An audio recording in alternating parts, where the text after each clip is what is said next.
Bueno, buenas tardes, buenas noches o buen día, depende de en qué momento vayan ustedes a escuchar esta entrevista. Bienvenidos a mi nuevo canal de YouTube que se llama Voces Alternativas, donde voy a comenzar una nueva etapa de entrevistas que tienen que ver con acontecimientos de política internacional, geopolítica y sociología. Para esta primera entrevista elegí invitar a un amigo, a un conocido, a Gabriel Siviñán, que es el coordinador de la Cátedra de Estudios Palestinos, Cananeos, en la Universidad de Filosofía. ¿Qué tal, Gabriel? ¿Cómo estás? ¿Qué tal, Guillermo? Muchas gracias por la invitación. Un gusto estar con vos. Para mí también un gusto porque tenemos un amigo en común que ya vamos a hablar de él a medida que avancemos.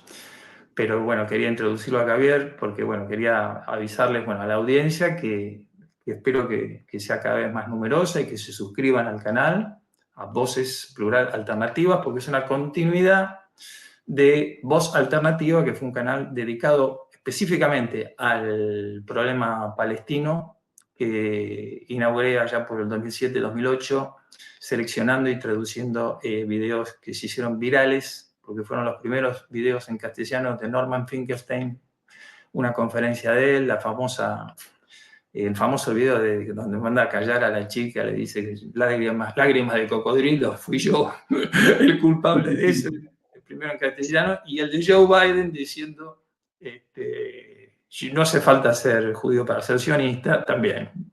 Así que esos dos videos fueron interesantes, y después, bueno, subí algunas otras cosas, después interrumpí por cuestiones de vida privada, pero bueno, va a ser una continuidad de aquel Voz Alternativa, ahora Voces Alternativas, y yo pienso hacer entrevistas y bueno, estamos viviendo una situación terrible a nivel geopolítico, mundial, muy particular, y estamos en este momento viendo como atónitos, horrorizados, cómo se lleva a cabo una masacre, un genocidio, la limpieza étnica del pueblo palestino, y no es la primera vez. Lamentablemente es una segunda Nakba, que significa catástrofe. Y bueno, vamos a hacer esto lo más catedrático y serio posible, por eso lo invito a Gabriel, por eso él es el indicado. Y vamos a repasar y vamos a ir a la historia, porque esto no comenzó el 7 de octubre, obviamente. Esto comienza hace mucho tiempo. Y también le quiero dar un marco en lo posible de poner foco en los autores palestinos, de los varios autores palestinos que hay y que escriben y que han escrito sobre todo esto, y que no salen, no, bueno, en los medios ya sabemos que sale solamente propaganda, pero israelí. Y bueno, acá vamos a profundizar en el tema. Nadie mejor que Gabriel Siviñán en este momento para entrevistar, y por eso quería empezar con él. Entonces, ya hablamos nosotros de Concilie, ¿no?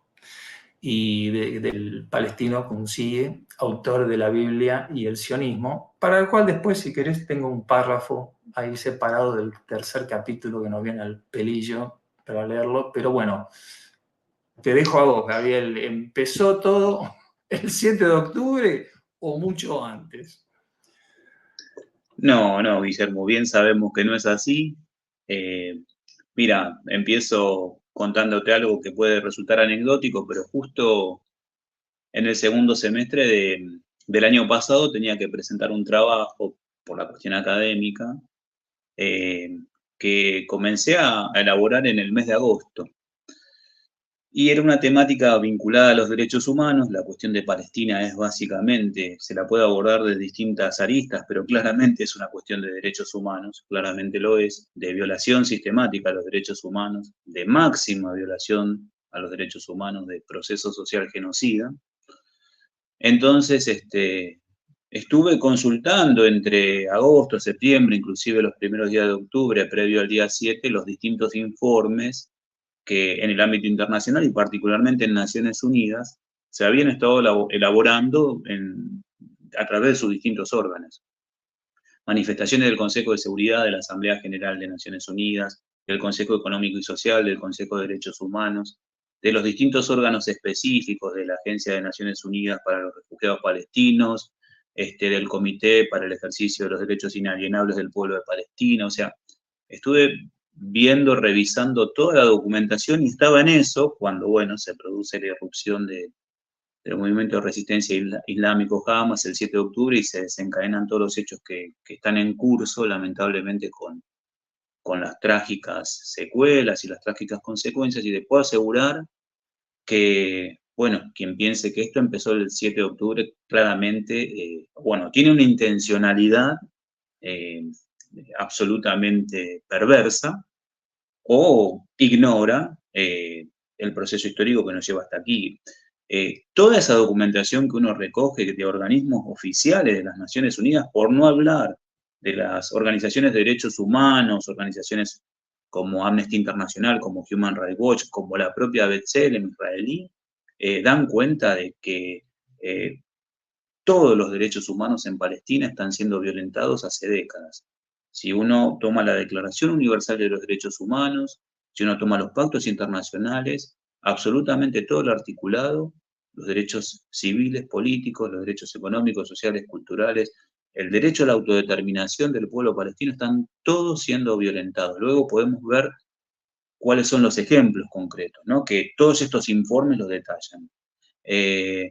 Claramente esto no empezó el 7 de octubre, claramente el 7 de octubre es el momento en donde se produce una escalada de violencia sin precedentes. La cantidad de víctimas remiten a la Nakba del 48. En realidad, hablar de una Nakba del 48, una Nakba actual, también es algo que se puede debatir, porque acá hay una Nakba continua, hay una catástrofe continua. Pero bueno, insisto, esto es la escalada en el marco de un ciclo de violencia continua. Y es un ciclo de violencia continua porque el proyecto sionista en Palestina es un proyecto de colonización. Y cualquier proyecto de colonización conlleva en sí mismo la violencia ejercida por el colonizador sobre el pueblo colonizado y el derecho a la resistencia del pueblo colonizado. Entonces, hay un ciclo de violencia continua en Palestina, digo a modo introductorio, que uno puede rastrear, en donde el 7 de octubre es un episodio y claramente yo creo que se marca un antes y un después, también lo podemos conversar, pero bajo ningún punto de vista esto empezó el 7 de octubre e insisto, invito a que esos que quieran profundizar en la temática y que no tengan un sesgo ideológico o un nivel de perversidad de justificar las atrocidades del Estado de Israel, a que revisen cualquier documento de todos los órganos de Naciones Unidas que mencioné y algunos que no mencioné para no resultar tedioso, y van a ver cuál era la situación del pueblo de Palestina previo a ese día y se van a encontrar con lo que les digo. Absolutamente todos los derechos individuales y colectivos del pueblo palestino estaban siendo violentados previamente y por décadas. Y por décadas. Totalmente, totalmente así es, Gabriel. Y mientras vos hablabas, exponías, me acordé de un video que me llegó hace poco, de la presentación del abogado en la Corte Internacional de Justicia, inglés de origen británico, el tipo brillante, un resumen espectacular que lo recomiendo. Yo lo mandé a mi canal de Telegram, lo subí obviamente y lo envié a mis contactos. Después abajo va a estar el link al canal del Telegram mío. Son dos en realidad, bueno, voy a ver si poner los dos, ambos, donde lo dice con una claridad meridional. Lo recomiendo muchísimo. No sé el nombre del boga, no lo capté, pero vi todo el video, lo escuché, es excelente. Excelente como explica legalmente todos los derechos de los palestinos y cómo fueron totalmente avasallados desde un comienzo. Ahora, volviendo a la continuidad, que es algo muy importante que vos traes de la ocupación y de la primer Nakba, pero de la continuidad del encarcelamiento, el castigo colectivo, el hecho de que los árabes y los palestinos tienen la costumbre de vivir en casas 3 generaciones enteras. Entonces, cuando los sacan de la casa, cuando les demuelen las casas, es un drama, pero mucho peor además de lo que ya es. Viendo a Kunsiye, buscando cosas de Nassim Kunsiye en internet, que no hay muchos, te comentaba que me sorprendió mucho que él a los que estaban ahí en la conferencia les preguntó: ¿cuándo piensan ustedes que comenzó la sublevación palestina? Y con bastante tino, como que yo, en el conocimiento que uno más o menos tiene, dice, bueno, habrá sido por ahí por el 28, por el 30, por el 34, el 38. No, 1881. 1881. Así que te tiro el pie. Bueno, aparte después vamos a hablar de Nur Masala y de Edward Said seguramente, y de Abu Sita, el que hizo toda la reconstrucción del mapa de lo que era la Palestina histórica, que es un trabajo de un valor histórico fundamental. Así que bueno, Kunsiye en 1881, la primera sublevación, donde se dan cuenta los palestinos que algo raro está pasando ahí. Sí, es atinada la cronología, porque, a ver, la Nakba, la catástrofe del pueblo palestino, es un proceso histórico. Los procesos históricos tienen hitos. Hay hitos, ¿no? En un proceso histórico hay, no sé, tomo un caso cercano a mí, a mi historia personal. El genocidio armenio no empezó el 24 de abril. Uno puede detectar los crímenes y las políticas del Estado turco otomano mucho antes, décadas antes. Lo mismo sucede con Palestina. Hay un hito claramente que es el 15 de mayo de 1948, el día de la Nakba, que es cuando se instaura el Estado de Israel en Palestina. Ahora bien, ese es un proyecto que, bueno, ya tiene 75, vamos para 76 años en curso, pero que tiene sus antecedentes. Uno podría decir que la catástrofe palestina tiene ese hito, pero puede rastrear los antecedentes en las décadas previas y claramente se va a encontrar con otros hitos. La Declaración Balfour del año 1917 lo es, que es cuando el imperio colonialista británico le promete, a través de la palabra de su canciller, quien sería su ministro de Relaciones Exteriores, Balfour, al presidente de la Federación Sionista Británica, Rothschild, el compromiso, digamos, se compromete a crear un hogar nacional judío en Palestina, así lo dice, que de alguna manera pone en una tierra que no les pertenece a los ingleses para ser dividida. claramente un estatuto del coloniaje, claramente Sí, es el estatuto del altamente coloniaje. colonial, una mentalidad altamente Claro, colonial.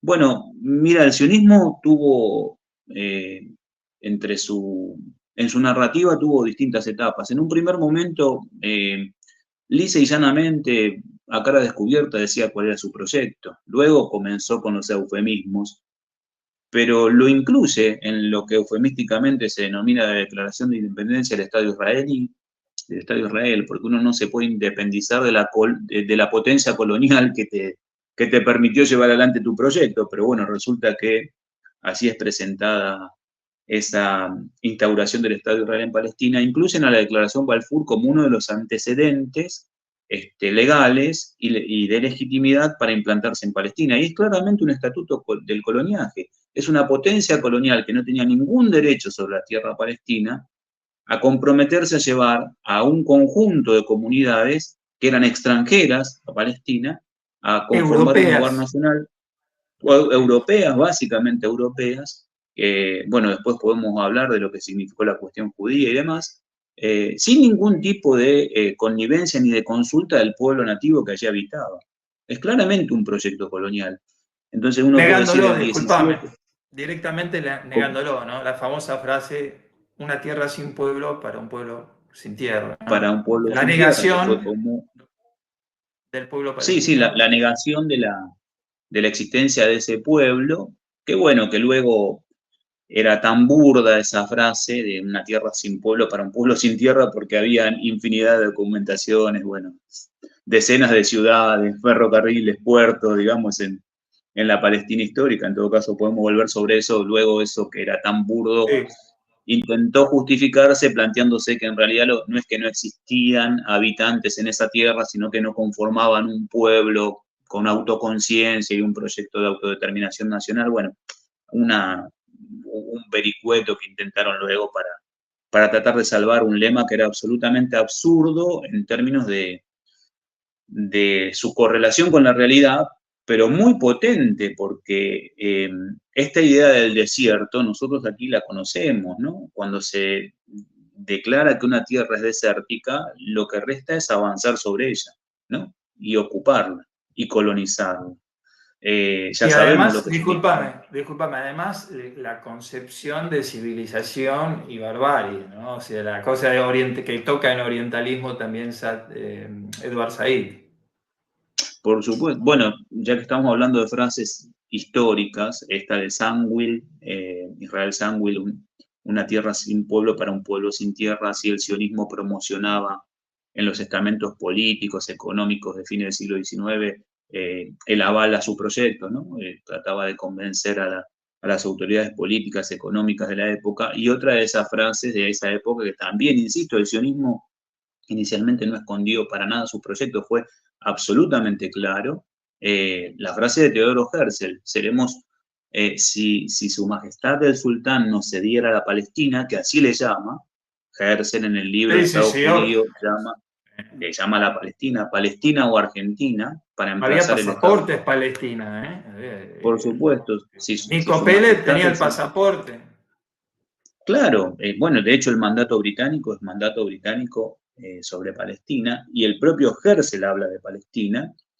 Si su majestad el sultán nos cediese a Palestina, seríamos un baluarte civilizatorio frente a la barbarie asiática. Este discurso de la barbarie, de la civilización y demás. Entonces, Terrible. uno puede irse bastante más atrás para empezar a entender el proceso histórico de la Nakba y cuando se sitúa en 1881, un poco se hace en espejo con la propia historiografía sionista. La propia historiografía sionista, cuando narra la historia de este enclave colonial en tierra palestina, devenido Estado de Israel, plantea que justamente el inicio está con aquellos pioneros que entre 1878 y 1881 fundaron la primer colonia, la colonia de Petah Tikva, en la tierra de Palestina. Eh, bueno, por supuesto que todavía el sionismo no estaba organizado por esos tiempos como una fuerza política. El sionismo se va a organizar recién en el año 1896, 1897, el Estado judío, el libro del Estado judío, luego el primer congreso sionista y demás, pero cuando en la narrativa vaya al origen de ese proyecto, que tiene el hito en el 48, va a decir, bueno, aquí empezó nuestro proyecto de colonización y es 1881. Entonces, uno puede decir, hay una larga nácoba que cuando lo analiza, ve que hay determinados hitos, pero es un proceso claramente de larga duración, ¿no? La NACBA es un proceso de larga duración que, bueno, que lamentablemente está en curso, y hoy estamos viendo y presenciando en vivo y en directo de las hojas más trágicas de esta historia colonial sobre el pueblo de Palestina. Terrible. 14.000 y pico de bebés, niños, infantes masacrados, muertos, un infanticidio. En fin, es una cosa que no termina más y duele en el alma las fotos, las imágenes, las cosas que yo he tenido que ver y los que nos animamos a mirar un poco, a pipiar. Hay días que uno dice, no, por Dios, no quiero, por favor, que pare esto, por Dios. Escúchame, me parece importante dentro de la exposición hablar de la judaización de la tierra, ¿no? El hecho de que, claro, el proyecto de colonización sionista implicaba ocupar tierra y no convivir, no contratar mano de obra palestina ni convivir en ese sentido. Esto fue lo que realmente hizo que los palestinos dijeron, bueno, ¿pero qué es esto? ¿No? Sí, claramente, el proyecto es un proyecto democrático. Vos nombrabas recién una serie de autores muy valiosos palestinos, los hay también israelíes. Eh, Nombrabas recién a Finkelstein, bueno, otro autor israelí, este, Ilan realmente Pappe. honorables. Ilan Pappe y Shlomo Zan podíamos haber Shlomo, tocado ahí los ibas a dos, hablar de pero Shlomo, sí, Shlomo San, sí. iba a hablarte de Shlomo básicamente porque él define al Estado judío como una etnocracia, contrariamente a cómo se publicita en el mundo, particularmente en el mundo occidental, como la única democracia del Oriente Medio. Shlomo Zan habla de una etnocracia.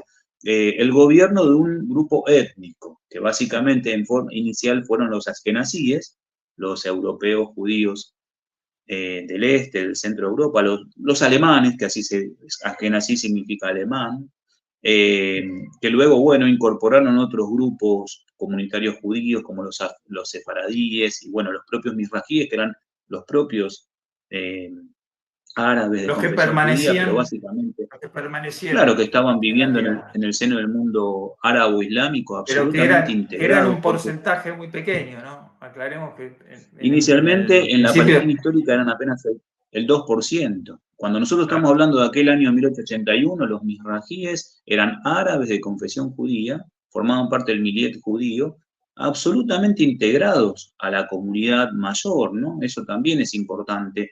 muy importante. En la Palestina histórica confluían y convivían las distintas comunidades. El pueblo árabe de Palestina tenía la mayoría de su pueblo era islámico, formaba parte de la Umma, pero tenía una minoría cristiana y tiene una minoría cristiana palestina muy importante. Y también estaban las minorías, las comunidades judías, que por supuesto no eran sionistas, porque el sionismo es un proyecto europeo, es un proyecto colonial europeo, eso no hay que perderlo nunca de vista, ¿no? Que se desarrolla en Nunca. la tierra de Palestina. Y que vivían Bueno, en una armonía, esas diferentes religiones, si querés, creencias, vivían en una armonía en la Tierra Santa en esos momentos. No había conflicto gente de la entre ellos. Gente de la Tierra Santa, para nombrar otro historiador, filósofo palestino, Elías Sambar. Gente de la Tierra Santa, esa es la figura. Él tiene el Mirá qué libro lindo. que se llama Figuras del Palestino. Tres figuras atraviesan la historia moderna de Palestina. La figura que él elabora, que concibe para el siglo XIX y toda la etapa otomana, el fin de la etapa otomana, previo al inicio del mandato británico, que es el momento clave en donde el sionismo monta su protoestado.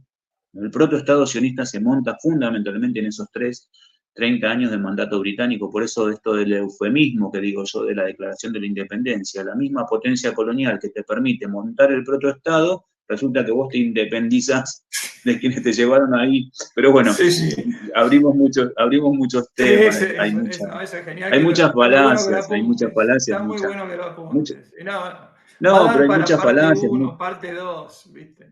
sí, hay mucha mentira abierta y hay mucha media verdad que funciona como verdad que en definitiva termina siendo Sí. falacia. Pero Es lo más volviendo a lo que peligroso, ¿no? Cuando utilizan una media verdad y es con un solo ojo y, ¿viste? Entonces te la pintan como la única. claro, claro, porque es cierto que en un momento mantienen contradicciones secundarias con el Imperio Británico. Es cierto que hay un ala del sionismo, de hecho, si uno tiene que rastrear la genealogía del terrorismo en la tierra palestina, indefectiblemente tiene que ir a las bandas, a la banda Stern, a Irgun, digamos, porque en un momento comienzan atentados terroristas en contra del mandatario británico, El pero Hotel nos David, fuimos del Rey abriendo. David, el bombardeo del hotel. Claro, el King David y demás, podríamos hacer una historia también. A quienes le interese la historia del terrorismo en la tierra de Palestina, indefectiblemente tiene que ir a situarse a esa época. Pero digo, es claramente una etnocracia, es un grupo étnico que lleva adelante un proyecto que se pretende democrático, pero es democracia para los propios. Digamos, en el actual Estado de Israel, que está implantado en el 78% de la Palestina histórica, hay una quinta parte de su población son árabes de Palestina, los palestinos del 48, que no tienen iguales derechos que el 80% del resto de la población. O sea, ahí Exacto. está sancionado en términos legales la diferencia. Digamos, eh, no hay posibilidad de pensar una democracia que excluya al 20% porque ese Estado se autodefine por ley, ya en el año 2018 de su Parlamento, por ley fundamental, por ley básica, como el Estado-nación del pueblo judío. Y resulta que en el territorio de ese Estado, en el 78% de la Palestina histórica, hay un 20% de población que no es judía y por tanto no es un nacional de ese Estado. Está sancionada la segregación en términos étnicos, culturales, nacionales, ¿no? Y la Además de que definición, ocupa el 22% del resto de la Palestina histórica, que son Cisjordania, con Jerusalén Oriental incluida, y la pequeña franja de Gaza que está bajo el asedio, bueno, que ya, a del donde cual fueron estuvimos hablando, corridos, haciendo a mención. donde fueron corridos, expulsados todos los palestinos que vivían en la Palestina histórica, que hoy en día se llama Israel, y que ocupa, digamos, o sea, está la discusión con los que ya admiten que el Estado de Israel tiene derecho a existir, que es legítimo, y yo qué sé, y los que decimos que en realidad no lo es, o sea, desde el punto de vista, de todo punto de vista moral, ético, y cómo se dieron las cosas.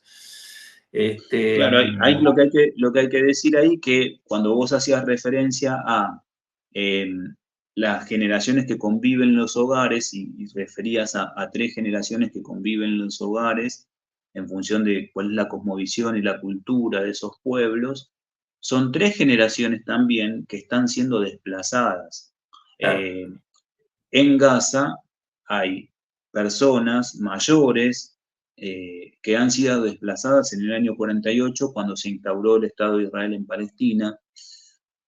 Luego fueron vueltas a desplazar en el año 67, o sea, los abuelos, luego sus hijos, y luego esta tercera generación. En el 67, cuando el Estado de Israel ocupa la totalidad de Palestina, vuelve a desplazar en un primer momento más de 700.000 palestinos y palestinos en el marco de la Nakba original o del 15 de mayo y todos los procesos que siguieron luego.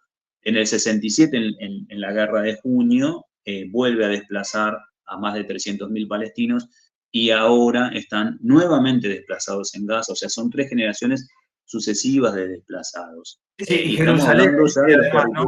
territorios. La cuestión de Jerusalén Este, ¿no? Claro, De- estamos hablando de los territorios palestinos ocupados, ¿no? Porque claro, eh, a su vez hay desplazados palestinos que están viviendo por fuera.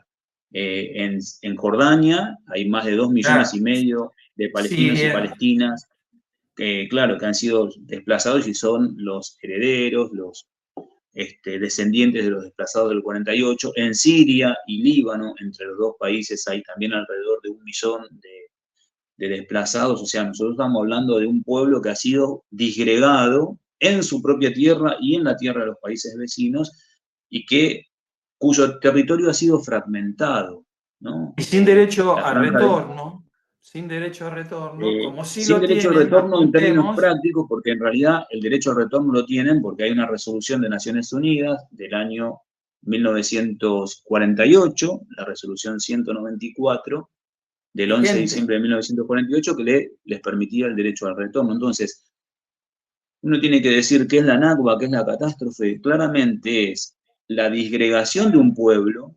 El pueblo palestino, insisto, está disgregado. Vos podés ser palestino y vivir en el 78% de la Palestina histórica, hoy Estado de Israel, ser un palestino o un árabe de Israel, así le llaman. Podés ser palestino y vivir en la pequeña franja de Gaza, estar sometido a lo que está sucediendo ahora. Podés ser palestino y vivir en Cisjordania, discontinuo en términos territoriales de la franja de Gaza, sin Sí, posibilidad con de todos los conectarse, colonos ahí, todos los colonos, donde ¿viste? hay, bueno, ese es otro tema, ¿no? Ese es un tema muy El tema de los importante, colonos. porque ahora están la mirada puesta en Gaza, pero ¿qué está sucediendo en Cisjordania de hace 50 años? También 56 años es muy importante. Y luego también podés ser palestino y estar viviendo en alguno de los territorios de los países vecinos, en Jordania, Líbano, Siria. Entonces, tenés un pueblo que ha sido disgregado y tenés un territorio que ha sido fragmentado. Eso es la Nakba, las consecuencias de la Nakba. Esas son las consecuencias del proyecto colonial sionista en Palestina. Eh, bueno, ¿por qué lucha el pueblo palestino? Lucha por lo que vos decías, por su derecho al retorno, y ahora en este momento, y esto le asiste el derecho internacional, más allá de, como vos bien decías, bueno, hay distintos grupos políticos en Palestina o en el mundo, pero digamos, la Autoridad Nacional Palestina, la OLP, que es la representante legítima del pueblo palestino, ya ha establecido que quiere conformar su Estado en el 22% del territorio histórico. Y las resoluciones, yo he comenzado hablando de resoluciones del Consejo de Seguridad de Naciones Unidas y las distintas resoluciones de los distintos órganos de Naciones Unidas asisten a ese derecho. Se habla de los territorios palestinos ocupados. La comunidad internacional menciona, nomina a Gaza, Cisjordania, Jerusalén Oriental incluido, como territorios palestinos ocupados. ¿Ocupados por quién? Por el Estado de Israel. Ocupados por el Estado de Israel. Sí, que no les dio derecho, porque ellos argumentan que en la guerra del 67, bueno, conquistaron, pero no existe en el derecho internacional, o por defensa propia ocupan y meten más colonos y más colonos que son fanáticos religiosos, sionistas, ¿no? Porque están los religiosos que no son sionistas, pero eso es un tema que quizás tengamos tiempo hoy, me gustaría leer ese párrafo de la Biblia del sionismo, pero digamos que es lamentable porque hemos visto desde la creación, de la partición de Palestina en adelante, como las Naciones Unidas fueron las que crearon el problema junto con los ingleses, con el mandato británico, y nunca hicieron nada, al contrario. O sea, nunca pudieron, no sé si quisieron, con el tema del veto de Israel, de Estados Unidos o de Gran Bretaña, nunca se llegó a poder hacer nada para que se creara. Es más, boicotearon siempre la creación del Estado palestino.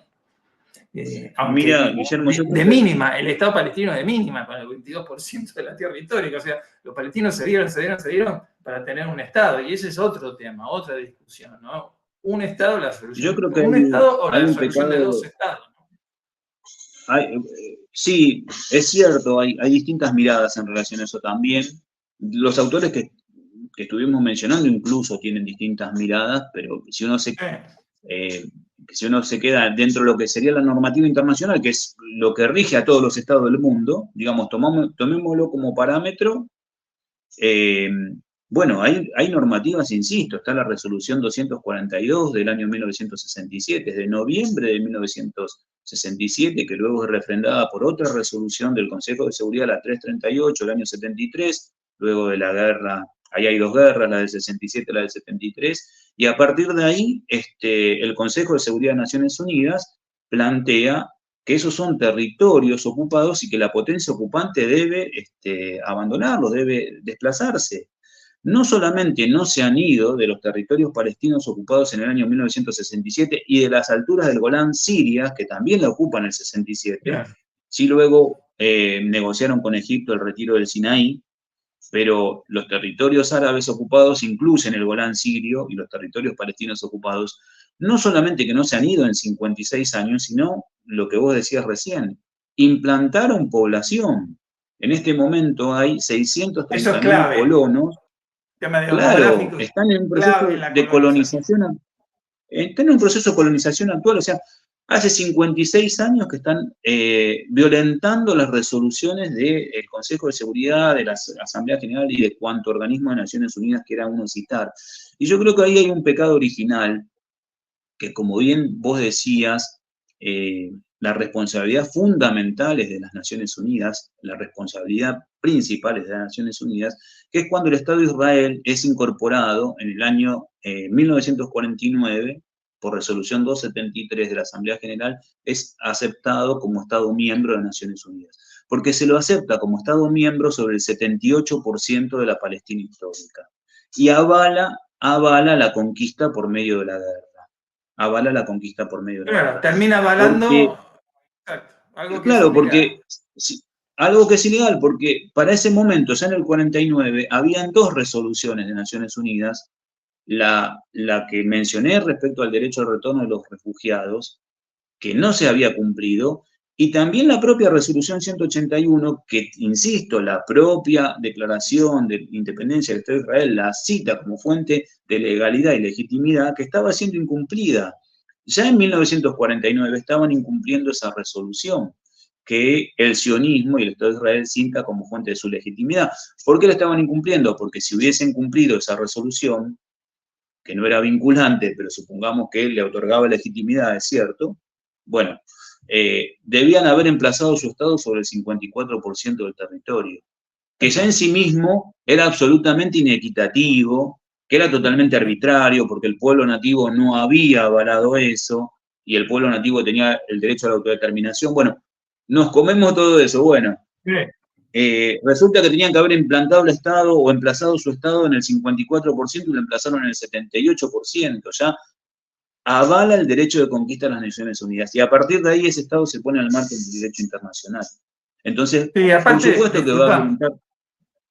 no, Sí, simplemente quería, viste, decir que esto también dispara preguntas básicas de sentido común y de gente que no entiende, pero que se da cuenta más o menos que hay algo que falla, y que se pregunta cosas tan lógicas como, por ejemplo, si el problema era del antisemitismo, bueno, otra palabra que no tiene, viste, está mal dicha, no existe, los semitas son los ahí, palestinos, ahí se tendríamos, saben. ahí tendríamos que empezar a hablar del maestro en común. Sí, ahí tenemos que Ahí, hablar ahí de nuestro tendríamos, común, pero ¿qué iba a decir? Que ahora me olvidé. Iba a decir algo, ahora me olvidé. Me hablaste de, te bueno, interrumpí nuestro maestro porque en común, Saad Shedid, quien, el que tenía toda responsable, una... digamos, de dejar a Gabriel y de iniciar, vos fuiste su elegido, su discípulo elegido para continuar todo el camino que él abrió con tantos libros, ¿no? De la editorial Canaán, compartir la tierra de Canaán, de Canaán a Cuncille, y de, bueno, toda la bibliografía fundamental que él trajo, editó con mucho esfuerzo de autores palestinos y no palestinos y ediciones de varios autores, antisemitismo, el sector chantaje intolerable. Por eso Este, me vino a la memoria cuando nombraste ese término, porque él tenía claramente una obsesión con el término semita. Israel armó las dictaduras, bueno, unos sí, Saad, libritos, unos libritos y sí, Saad importantísimos. publicó entre el año 2003 y el año 2018, que fue cuando nos dejó físicamente, en esos 15 años, publicó más de 30 libros, 30 y tantos, 36, 37 libros, relacionados a la cuestión de Palestina. No solamente hizo eso en esos 15 años, él ya venía con una trayectoria, bueno, simplemente lo mencionamos porque sería yo diría, hasta sería un programa aparte, hablar de la vida de Saad Probablemente y para su... empezar es un tipo fundamental, importante y brillante, una eminencia. El único que me hace acordar un poco a él es también de origen libanés, que es Alfredo Jalife, el mexicano, que es un placer escucharlo también hablar. Y fue la verdad que un honor para mí hacer, que él me consideraba también su amigo y hacer traducirle cosas, artículos de él personales, como el famoso artículo este que vos conocés sobre Zeus y Jehová, que era un dios menor en el Panteón.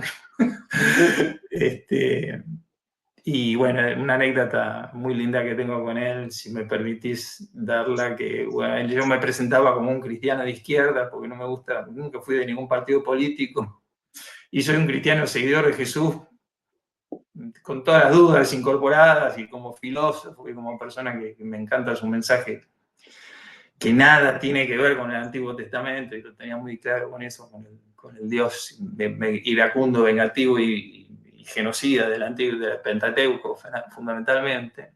Entonces, cuando me dicen de ir a conocerlo, me dicen, oh, va a ser interesante que hables con Saad Shedid. Voy a su casa, me recibe, y me dice, así que vos, qué bien, che, así conociste vos te Rosita Fink, que muy poca gente lo conoce, muy bien, pibe, te trataba de pibe, ¿viste? Y así que sos cristiano.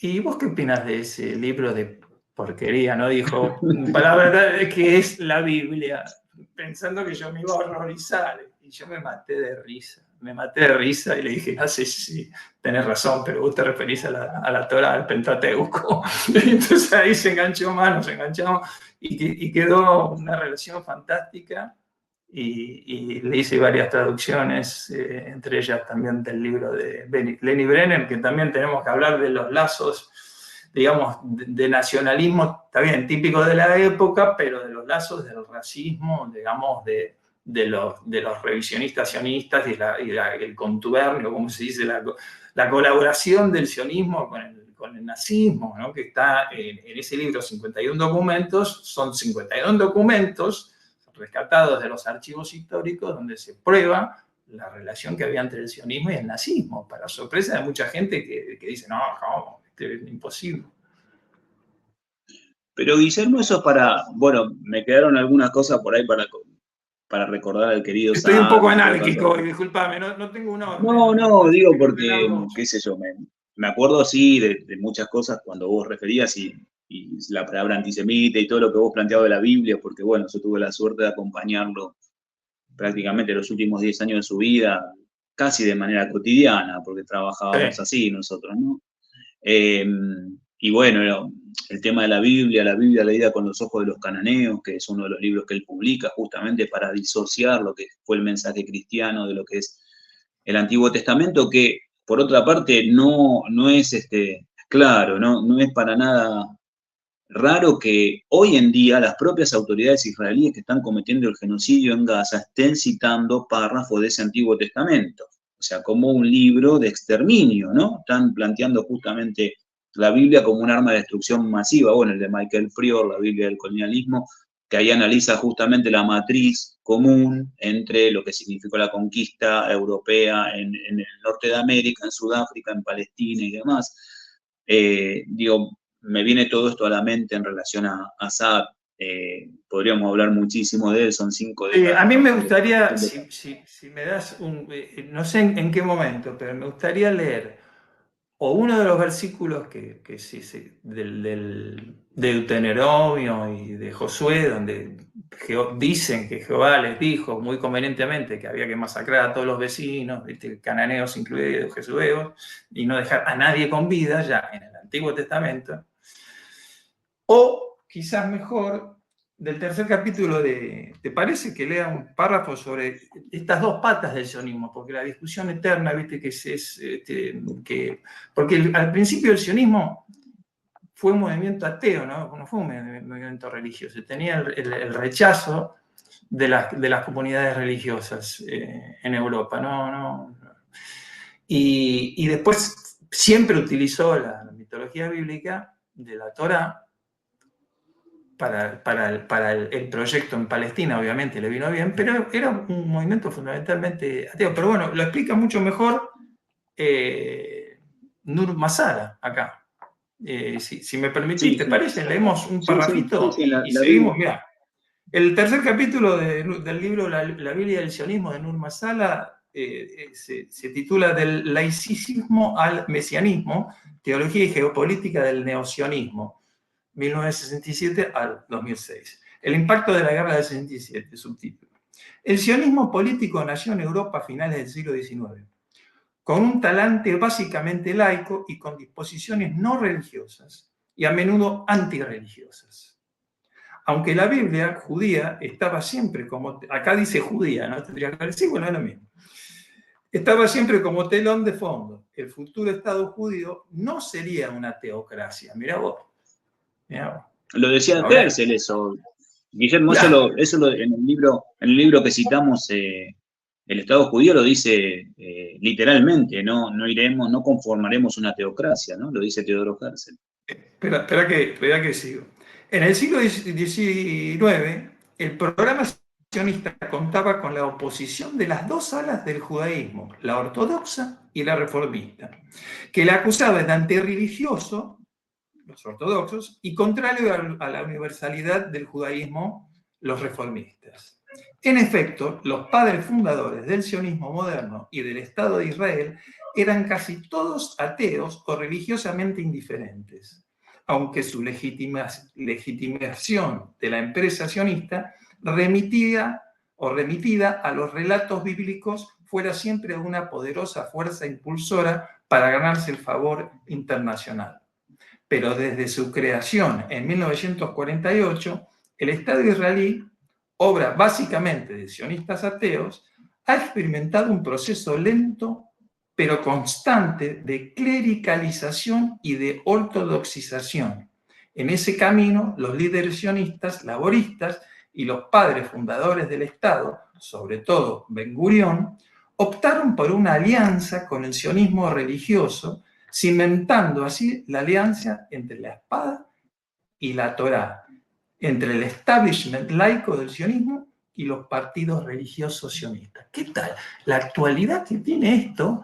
Y cómo ya ¿Viste? Esto es el Israel de hoy, ¿viste? Unos fanatismo religioso, ¿viste? Sionista, y lo de siempre, digamos, los del sionismo, que su origen siempre fue político, ideológico, o sea, están las dos patas, claramente.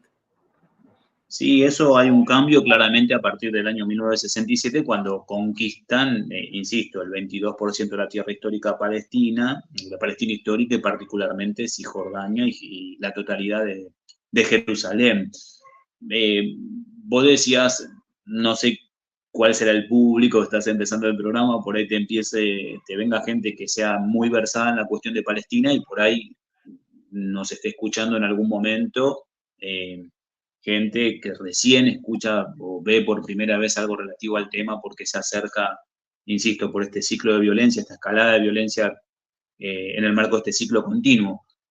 Y yo lo que le diría a la gente que desconoce absolutamente la historia de Palestina es que vos hablabas de la alianza que se da entre los sectores laicos, militares y religiosos.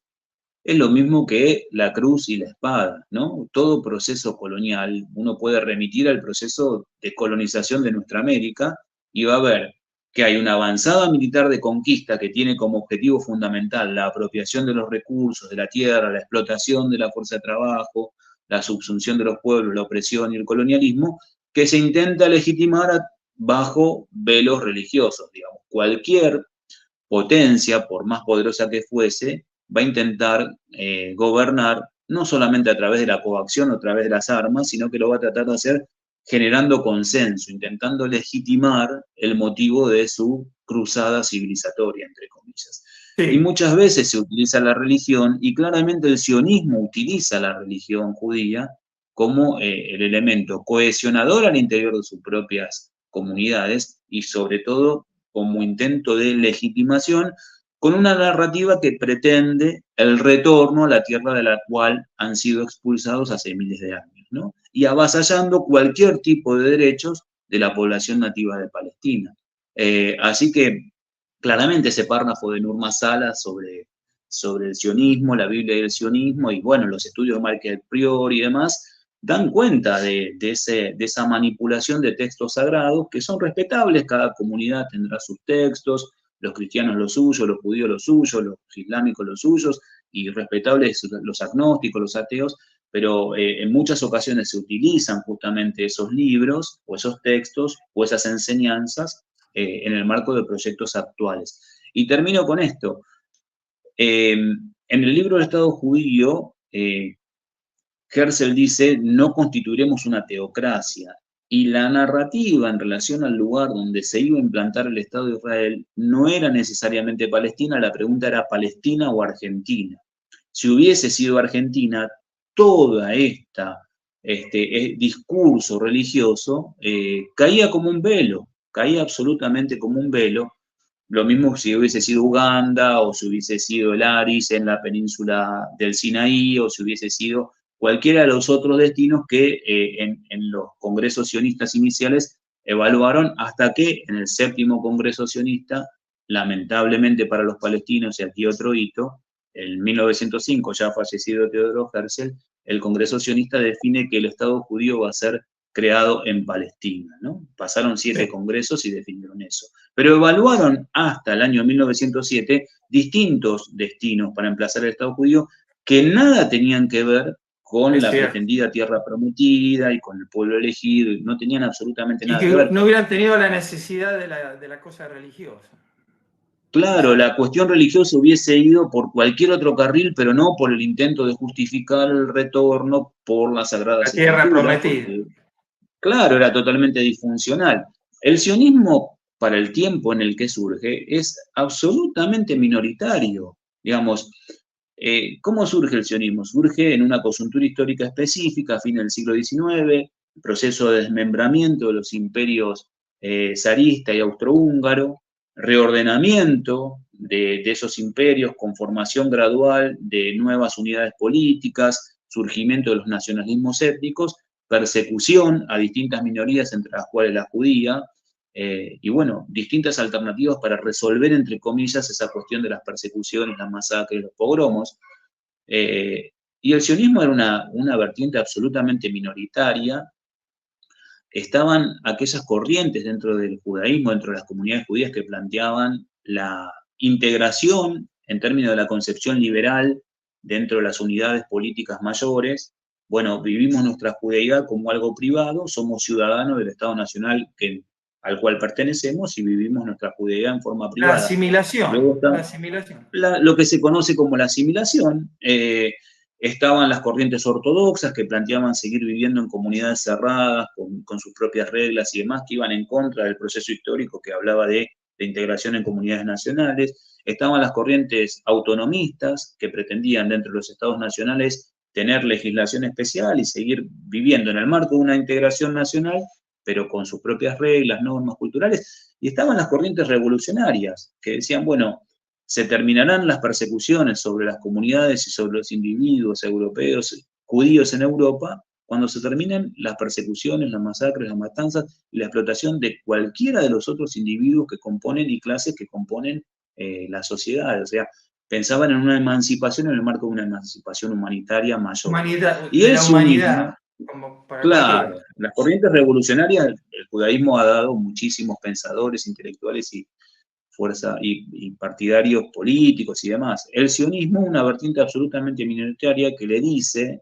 por eso no es cuando vos decías, nos fueron quedando algunas puntas interesantes, cuando vos decías, aunque parezca algo llamativo que el sionismo en su momento haya negociado con los regímenes autoritarios, nazismo, fascismo y demás, el sionismo acepta la matriz de ese pensamiento. Esas ideologías racistas, supremacistas que perseguían a esas comunidades, les decían, ustedes no son como nosotros, no forman parte de la comunidad nacional, se tienen que ir. Y el sionismo dice exactamente eso. Nosotros no podemos integrarnos porque hay un antisemitismo inherente, así dicen, al resto de los gentiles, y por tanto tenemos que crear un Estado fuera, nos tenemos que ir de aquí. De Y nuevo, Herzl disculpame, dice en el libro, las dos patas entonces, ahí, porque termino esto, sí. Guillermo. Herzl dice en un momento, cuando desarrolla el plan del Estado judío, dice, describe con detalles, bueno, ¿cuál va a ser la fuerza impulsora que haga que las masas europeos-judías vayan al destino definitivo para emplazar al Estado judío? Los propios antisemitas serán el motor que impulsarán, o sea, los antisemitas, entre comillas, van a ser funcionales, porque son los que van a perseguir a los judíos y los van a terminar haciendo ir hacia el destino que nosotros definamos. Entonces, hay una colusión de intereses entre el sionismo y estas corrientes antisemitas, antijudías en realidad, Y y algo que judeófobos. digo, judeófobos, y hay también, y esto es clave, y bueno, no sé cuántos minutos iremos de charla, pero esto es clave, Vamos, digamos, por ahí vamos un poco habría más. que haberlo tomado como premisa número uno. Hay una colusión de intereses entre el imperialismo británico, que pretendió construir en la tierra de Palestina estratégica, confluencia de las masas afro-euroasiáticas en el marco de las rutas hacia las Indias, una comunidad, un estado tapón en esa región, y por tanto el sionismo y las comunidades judías fueron absolutamente funcionales a ese proyecto. O sea, si uno tiene que Déjame decir algo sintetizar, porque no traje sí, el anotador, no traje el anotador. Lo último que decís, el famoso informe Campbell-Bannerman, discutido, pero que parece que se cumplió todo, del Estado tapón, preocupado las potencias coloniales.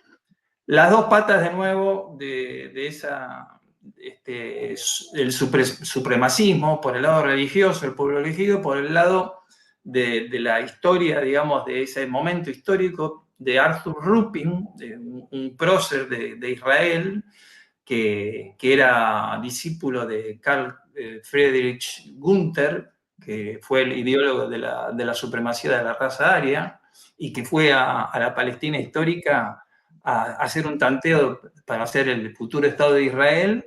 No me acuerdo del año, vos te acordarás, pero a principios del siglo.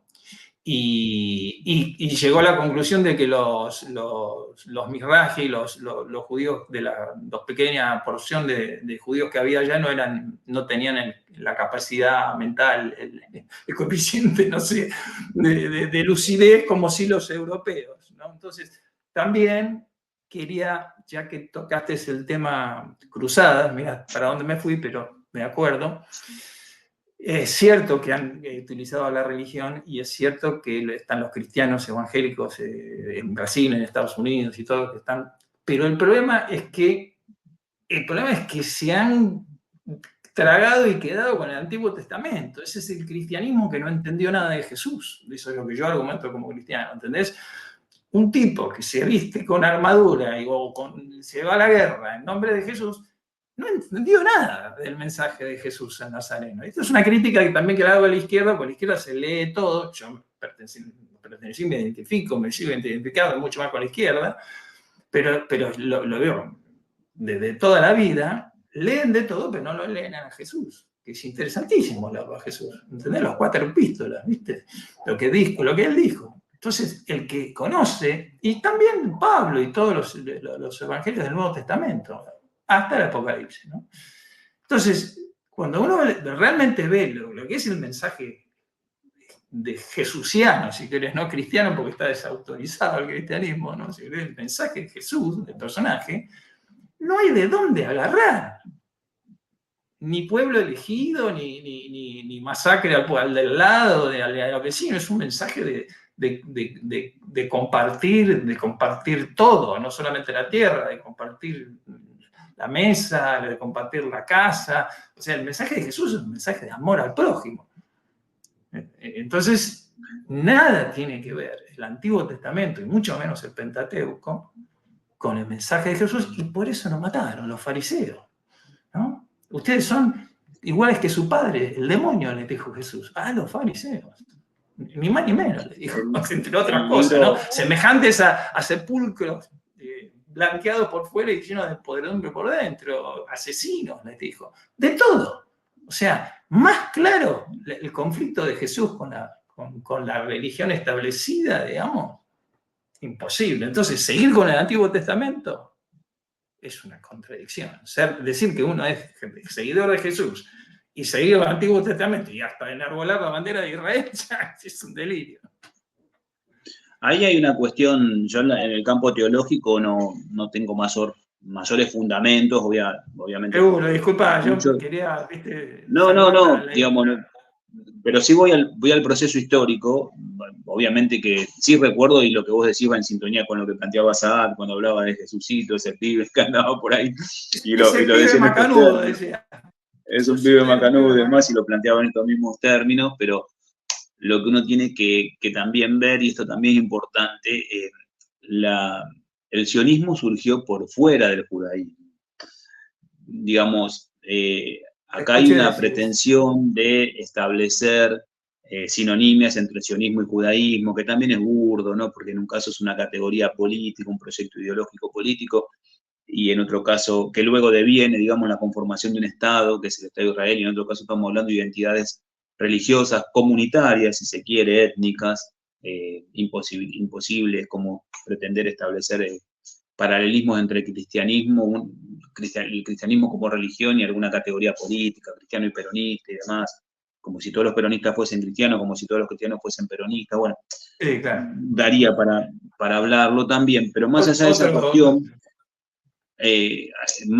cuestión, si uno rastrea en términos históricos cuál es el origen del proyecto que pretende restaurar a los judíos en la tierra de la cual surgió su religión, y se tiene que ir justamente al siglo XVI, XVII en Inglaterra, ¿no? Ahí, Shlomo Zahar lo dice, hay una pulsión que la empieza a rastrear en el siglo XVI, muy tempranamente, con la Reforma Protestante. Hay una pulsión en Inglaterra, y particularmente, bueno, él cita los protestantes, los anabaptistas, luego la tierra prometida. Claro, y que los británicos asumían los británicos, particularmente los ingleses, asumían el rol de restaurar a los judíos en la tierra prometida, y luego, digamos, proceder a su cristianización, y luego el advenimiento del nuevo tiempo y demás. Y lo plantea Shlomo Zahar, insisto, en el libro, ahí no es la invención del pueblo judío, es la invención de la tierra de Israel, que eso que es una pulsión que él empieza a identificar allá por el siglo XVI entre los protestantes y determinados grupos de los protestantes, luego se transforma en política de Estado. A lo largo de los siglos termina siendo una política de Estado. que se Bueno, plasma en la no te Declaración de olvides, Aijú. disculpame, no te olvides que ellos son unos maestros de echarle la culpa a los otros, ¿no? Bueno, Déjame sí, debatir, porque sí, obviamente que fue así, se hablaba de de los puritanos y los protestantes, pero insisto, porque son cristianos del Antiguo Testamento. O sea, no son bueno, sí, sí. cristianos. Esto es lo que yo digo. Se creen cristianos, pero en realidad son militantes, se las pasan, te puedo asegurar, se las pasan leyendo el Antiguo Testamento. Y de Jesús poco y nada. Claro, bueno, ahí hay un debate interesante que por ahí un teólogo te puede ayudar más o alguien formado en religión, pero bueno, claramente, digamos, a la luz de lo que ha sucedido y de la alianza estratégica que se ha mantenido con el Imperio Británico y con los Estados Unidos, con el Imperio estadounidense, claramente hay cuestiones que remiten sí intereses económicos, políticos, geopolíticos, pero también hay una legitimación que bueno, que ahora está en crisis también, ojo, también está en crisis. Pero bueno, hay claramente una corriente del sionismo cristiano que también atenta contra la narrativa en favor de los pueblos, del pueblo palestino, porque hablar en este mundo occidental, en el cual nosotros habitamos, a favor de los derechos nacionales del pueblo palestino, remite a debatir con toda esta corriente que intenta justificar desde lo teológico la colonización de Palestina, y es lo que vos decís, eh, también con corrientes, digamos, que no están conformadas de manera orgánica, pero con toda una cosmovisión orientalista, a la cual hicimos referencia cuando vos hablabas de Rupin.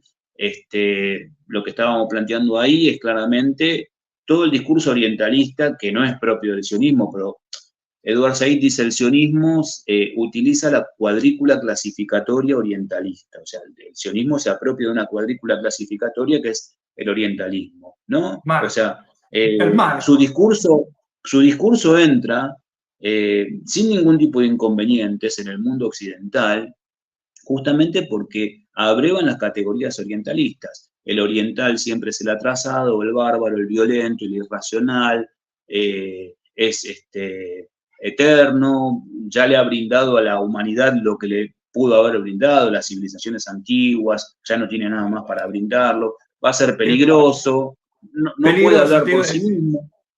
Claro, no puede hablar por sí mismo, no se representan, no tienen capacidad de representarse. Por eso es muy importante la obra de Saad. Cuando vos mostrabas el libro de Masala, de Sambar, de Qumsi, de Said, de Abu Sita, de Rashid Khalidi, ¿cómo que no pueden hablar? Esta gente habla, esta gente está formada, esta gente cuenta su historia. El tema es que no se los escucha, el tema es que se los margina, el tema es que se los invisibiliza. Bueno, todo eso es una El matriz aparato orientalista. propagandístico, mediático, que no hemos hablado, es tan enorme desde Hollywood, desde Hollywood, pero viralmente, Netflix y toda esta porquería, se ha vendido. Hay un documental muy bueno que se llama Real Bad Arabs, o sea, que es un juego de palabras con el grabador a Real, se dice en inglés, acá Real, que se llama Árabes realmente malos. Y creo que está en YouTube, es muy viejo, pero está muy bien porque, viste, muestra la estereotipación de Hollywood del mundo árabe que se ve hasta en Indiana Jones, ¿no? O sea, siempre. Y Claro, ahora, bueno, bueno, con los rusos, qué casualidad, desde 2014 más o menos, viste, la ligaron los rusos ya anticipando, viste, lo que se venía, ¿no?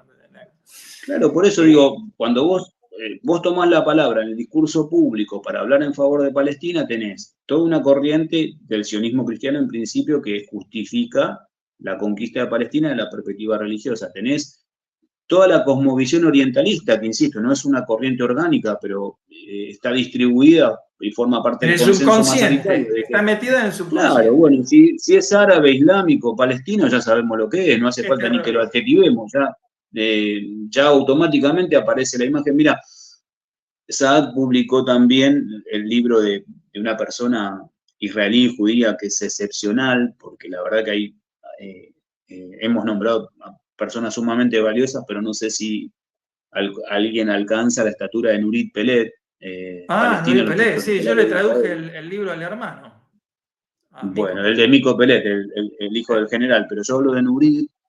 El hermano, sí. Bueno, quien quiera conocer su historia, la verdad que es excepcional esa mujer. Y bueno, cuando Nurit Peled Pero decilo, estudia, lo que pasó con Nuri, decilo. Nurit Lo que Peled pasó con pierde Nurit a y su cómo hija. reaccionó. Claro, Nurit Peled pierde a su hija en un atentado suicida de dos jóvenes palestinos que se inmolan en un ámbito público. Bueno, mueren un conjunto de personas, civiles israelíes, entre los cuales muere la hija de Nurit Peled. Y cuando Nurit Peled recibe las condolencias, porque era la hija de un alto general, de uno de los héroes del 48, recibe las condolencias del Nati, establishment israelí. Bueno, ella rechaza eso. Ese es Mico, ¿no? El hijo del general. sí, ese es Y el el otro, hermano. Y el el padre hermano. que Y se ella llama, no me acuerdo. realmente responsabiliza las políticas de la ocupación y de la apartheid como el telón de fondo, la cuestión estructural que hace que jóvenes, en este caso jóvenes palestinos de muy corta edad, decidan inmolarse y provocar ese daño sobre la población israelí en función del proceso de ocupación, de apartheid y de colonización que está en curso. Entonces, escribe con posterioridad el libro atendiendo a toda esta preocupación, porque podía haber reaccionado de otra manera, claramente, ¿no? En Sí, definitiva, lo haberse estaba. vuelto una fanática antisemita, Claro, realmente una fanática antisemita, porque antipalestina, anti-palestino, anti-árabe, ¿no? Como antipalestina. son. Bueno, todo lo contrario, ella se pone a investigar, estudia y demás por su propia formación. Digo, hay que tener una altura moral Una estatura muy moral. significativa. Claro. Y bueno, cuando ella estudia esos libros, se repite el estereotipo, que es el palestino en un texto escolar israelí, de acuerdo a su investigación. Bueno, claramente se lo representa como un campesino atrasado, un aldeano, como un terrorista o como un refugiado. No hay En la posibilidad educación de israelí desde el vamos, desde el principio. en la ecuación israelí no hay posibilidad de ser palestino y ser un ingeniero, un músico, un poeta, un futbolista, un Ahora en periodista. Gaza eh, un- mataron universitarios, profesores, artistas, médicos. claro, bueno, lo vemos, bueno, nosotros, insisto, por ahí estamos hablando, nosotros estamos imbuidos en la temática, tal vez haya quienes nos escuchen y no, pero bueno, claramente lo que está sucediendo en Gaza es una atrocidad, por supuesto desde el punto de vista humano, por supuesto desde el punto de vista humano, en este momento estamos hablando, ya hay más de 30.000 personas, seres humanos que han sido asesinados, más de 13.000 niños, como vos bien decías, 8.000 mujeres, bueno, en realidad 7.000 desaparecidos que están bajo los escombros, bueno, no quiero detallar, Y los pero mutilados. además, Los bueno, mutilados. además los niños que están hoy en día sin Problemas. ningún tipo de familias, y bueno, Bombardeo además de ese, indiscriminado, destrucción de hogares, destrucción de hospitales, destrucción de mezquitas, más, destrucción de escuelas. ¿Qué es eso? Eso es una limpieza a, es- étnica. Eso a- es. a eso iba, a eso iba. Más del 70% de las viviendas han sido dañadas, averiadas, destruidas. Pero iba justamente a este último punto que vos decís, destrucción eh, de mezquitas, de universidades, de museos, de iglesias milenarias, Sí. milenarias. Hay museos, estaba leyendo hace un rato, el Museo de Rafa, que conserva piezas arqueológicas de la época cananea. O sea, ni hablar de iglesias que construyeron en la época bizantina, de 1600, Sí, 1700 una años, iglesia de cristiana templos, también, ¿eh? La claro, bombardearon. claro, templos paganos que luego fueron transformados en iglesias, que luego en mezquitas, que datan de hace 2500 años. O sea, una destrucción además del patrimonio cultural, no solamente gazatí, palestino, sino de la humanidad. Se habla también de un genocidio cultural. Por supuesto que lo primario es las víctimas humanas, y el Estado de Israel está hoy, y esto no lo dijimos, es importantísimo, Importantísimo. hoy está compareciendo ante la Corte Internacional de Justicia en función de una acusación de genocidio, de haber violado una convención que firmó, que es la Convención para la Prevención y Sanción del Delito de Genocidio. Esto no lo dice Guillermo o Gabriel en un punto recóndito de un lugar perdido de la Argentina, que bueno, que a nadie le interesa en términos del escenario mundial. Esto lo está diciendo la Corte Internacional de Justicia, y la acusación tampoco es cualquier Estado. Y quien está Sudáfrica. acusando es Sudáfrica, con Mandela. una bandera en la lucha en contra del racismo y por la plena vigencia de los derechos humanos, la igualdad y la no discriminación. Entonces, bueno, de eso estamos hablando, ¿no? Estamos hablando de un proceso de genocidio en curso, bueno, que tiene en el genocidio cultural uno de sus componentes. Y en el memoricidio, porque no solamente es matar al pueblo, no solamente es el asesinato de las personas físicas, es el asesinato de la memoria, es arrasar con la tierra y reescribir la historia. Eso también forma Exacto. parte de un proceso genocida, y el Estado de Israel está implantado en el 78% de la Palestina histórica y ha llevado adelante un memoricidio ya dentro de la Palestina histórica, del 78% de la Palestina histórica, y bueno, en Gaza está en el mismo camino, ¿no? Y educacional, por eso también es importante, vamos a tener que hacer un segundo, ¿no? Es importante, no hemos hablado de lo que es la sociedad israelí hoy en día, ¿no? O sea, gracias a esa educación, gracias a ese memoricidio, gracias digamos, a demonizar al palestino, generalizarlo, mezclarlo, decir que son árabes, que no existe Palestina, gracias a toda esa educación, ese adoctrinamiento militar, fascista, racista, justificando el muro, no hablamos del muro, no hablamos de las conclusiones sobre el muro, legales también, de derecho internacional que hubo, que fue la Corte Internacional de Justicia o la otra, no me acuerdo. Pero No, la digamos, Corte Internacional, que en una claro, opinión consultiva en el año pero 2004, espera, por opinión consultiva, quiero decir sí, esto. Una sociedad que yo en mi canal Voz Alternativa subí un video, medio mal ahí traducido porque no sabía editar acá, cortarlo, ahora sí ya sé, donde iban israelíes, chicas israelíes, como turismo, traían turismo a ver cómo bombardeaban Gaza. Y una de las chicas dice, y sí, soy un poquito fascista ahora, no sé si dijo nazi o fascista. Y yo vi eso, lo subtitulé. Es una sociedad totalmente fascistizada, racista. O sea, es la paradoja, o sea, utilizando el tema del holocausto para ellos mismos convertirse en victimarios, ¿no? O sea, ahora de otro pueblo de Palestina que nada tenía que ver.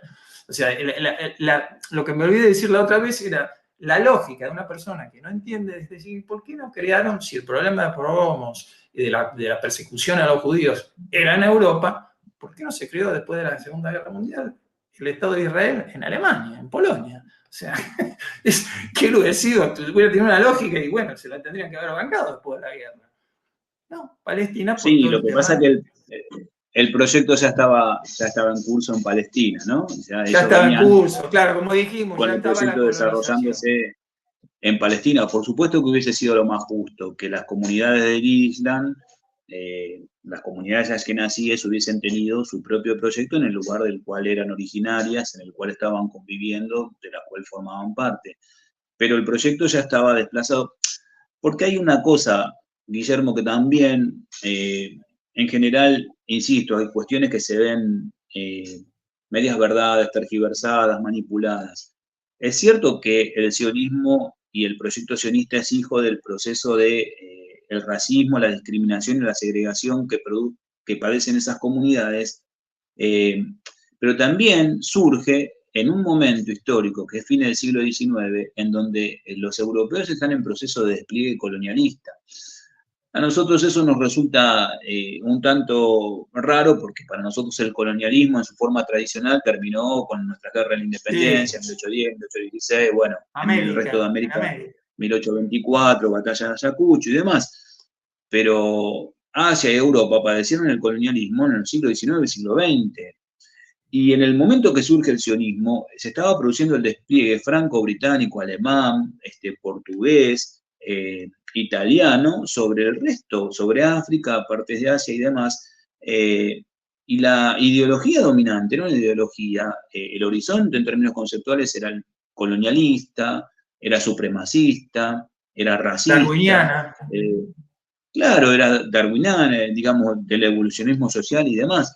Eh, También el sionismo abreva en eso. El sionismo pretende ser una respuesta a la cuestión judía por el racismo que padecen sus comunidades, pero luego cuando gira hacia Asia, eh, valga el juego de palabras, cuando gira, se transforma discursiva y prácticamente en baluarte civilizatorio frente a la barbarie asiática. O sea, viene con todo esto. viene Y con el proyecto necesidad, y colonial. necesidad de dividir, necesidad de dividir. Por Bueno, eso claro, yo claro. rescato siempre el informe Campbell-Bannerman, lo rescato porque se cumplió tal cual lo que dice el informe No, Campbell-Bannerman, que y está... además vienen de la mano de un proyecto colonial, porque vos fíjate que las comunidades judías que no van hacia Palestina, que mayoritariamente no van a Palestina, sino que desde el este de Europa se van al resto de las Estados Unidos. capitales occidentales, inclusive llegan hasta aquí, en ningún momento se plantearon la conformación de un Estado etnocrático. En ningún momento. Vinieron y se integraron dentro de las sociedades nacionales, con su propia identidad, formaron sus comunidades como lo hicieron los italianos, los árabes, los no sé, sirios, los libaneses, los armenios, los griegos, lo que sea, pero vinieron a integrarse en el seno de las comunidades mayores. Hacia Palestina, esas comunidades van llevadas por el sionismo en colusión con el imperialismo británico. Entonces el proyecto ahí es otro. El proyecto es, y esto también es importante, de conquista territorial, de desplazamiento de población nativa y de implantación de población foránea. Si tuviese que resumir qué es la Nakba, tal vez, bueno, lo he resumido en distintos momentos, o en el diálogo con Volvo hemos resumido, pero si uno no entiende absolutamente nada, no sabe ni qué significa la palabra Nakba, no sabe lo que significa Palestina, Israel, no sabe nada, bueno, el pueblo palestino está enfrentando desde hace décadas, desde hace 75 años por lo menos y más, porque el proyecto sionista, insisto, su propia historiografía lo sitúa en 1881, la declaración Balfour es del 17, y 1905 el Congreso Sionista define Palestina, o sea, podemos ver distintos hitos, desde hace décadas, desde hace mucho tiempo, está enfrentando ese proyecto. Colonialismo que va a conquistar la tierra, que va a desplazar a la población nativa y que va a implantar población foránea. Y esa En pleno población siglo foránea, XXI. En pleno en siglo pleno XXI. siglo XXI, y esa población foránea se pretende nativa, que eso también es un signo Sí, distintivo de se ese proyecto. autopercibe, se Se autopercibe, autopercibe como nativa. se Entonces, autopercibe como nativo. claro, digamos, están retornando los verdaderos nativos y están expulsando a aquellos No, y lo dijo que han Netanyahu en un habitado esa discurso, tierra lo dijo por. Netanyahu en un discurso hace poco. Así que eso es una síntesis, yo creo, una síntesis de lo que claramente es la Nakba, y a eso resiste el pueblo palestino. Y otra idea importante, porque vos me decís, bueno, por ahí tengamos otras charlas, ojalá que sí, pero tal vez no, vayas a saber, porque el devenir es. Algo que también me gustaría dejar dicho, es que las formas de resistencia del pueblo palestino a ese proyecto no son exclusivamente, ni mucho menos, y solamente armadas. No son solamente armadas, porque No, no también está hablamos de... está bien, también está ese estereotipo. Estos Sí, tipos son violentos por naturaleza. No, estos tipos están enfrentando ese proyecto, sí, por supuesto, a través de las armas, sí, claramente, a través de las armas, pero hay infinidad de formas de resistencia al pueblo palestino, infinidad de formas de pacífica, resistencia al pueblo palestino. pacífica, puedo hablar, Barghouti, todos los Pacífica. que, prisioneros sin límites, sin saber cuántos años iban a quedar, gente que fue a manifestaciones pacíficas en Cisjordania, le metieron balazos en la cabeza, en los ojos, la marcha por la tierra dentro de Gaza, que intentaron hacer una movilización, ¿era la marcha por la tierra se llamaba? La marcha del retorno. El retorno al día de la tierra, que 2018. iban, se acercaban digamos, a un bastantes metros, 200, 500 metros, y los tiradores le apuntaban a la enfermera, a esta chica hermosa que mataron, y mataron cientos de gazatíes simplemente por manifestarse pacíficamente. O sea que hay Manifestarse, historia de resistencia pacífica, pero Rachel pero Corrie, la norteamericana. claro, o las propias organizaciones de derechos humanos, el propio movimiento del BDS, boicot, desinversión y sanciones, que también es un movimiento Exacto. pacífico Sí, sí, de sí. boicot. El propio Edward Said formaba parte de la resistencia palestina, escribiendo libros y dando clases en la academia. El propio Mahmoud Darwish, digo por tomar El los símbolos, poeta. pero desde El los poeta. poetas, la poesía palestina es una Mahmoud forma de Darwish. resistencia. Bueno, Eh, Gabriel, la, escúchame. la ¿Querés música, bueno, redondear? Porque podríamos seguir. llevamos casi 2 horas. Yo seguiría hasta pasado mañana, pero quiero darle un marco, o sea, cerrar acá para que podamos hacer una segunda, Dios mediante. Sería maravilloso. Y bueno, y decirle a la audiencia, si llegó hasta acá, que mi intención es seguir haciendo reportajes a personas que realmente nos pueden aportar de a un altísimo nivel, no solamente argentinos o hispanoparlantes, sino que voy a hacer reportajes espero a personas, personalidades que hablan en inglés y bueno, después saldrá con los títulos automáticos. Y bueno, tengo en carpeta algunos importantes de los autores que hemos mencionado hoy, palestinos y de origen judío o israelíes. Así que bueno, Gabriel, ¿querés agregar alguna cosa, cerrar de alguna manera? Y nos quedan en el tintero un montón de cosas, un montón. Muchas cosas quedaron, el recuerdo al maestro, tal vez lo podríamos profundizar en otro momento. Entender, sí, sí. No, Guillermo, agradecerte por el espacio, por la consideración de haberme invitado al primer programa y seguramente que habrá alguna otra oportunidad que continuemos dialogando, pero el diálogo va a seguir por otras vías y por otra parte voy a formar parte de tu audiencia, así que te voy a seguir en los Buenísimo. próximos programas. Un honor, un honor. Y No, aparte, para bueno, mí. espero estar a la altura y acuérdense que voy a dejar abajo los links a los otros Está. canales míos, al Voz Alternativa, el anterior, que no puedo acceder más, pero están ahí los videos originales, y a Telegram, para que formemos una comunidad así, donde aprendemos todas nuestras reflexiones. Gabriel, te agradezco muchísimo. Cuento ahora la intimidad que con Gabriel, pobre, me tuvo paciencia, porque hicimos una primera entrevista. Voy a nombrar una, ¿no? Una primera entrevista que no salió porque yo no quería usar el StreamYard, no lo entendía y bueno, no salió y había salido lindísima también. Así que te agradezco muchísimo la infinita paciencia que me has tenido. Y bueno, espero que haya sido todo esto del agrado. Gracias, Gabriel, y espero verte próximamente. Dale, Abrazo gracias, grande. Guillermo. Te mando un abrazo y un saludo para toda la audiencia.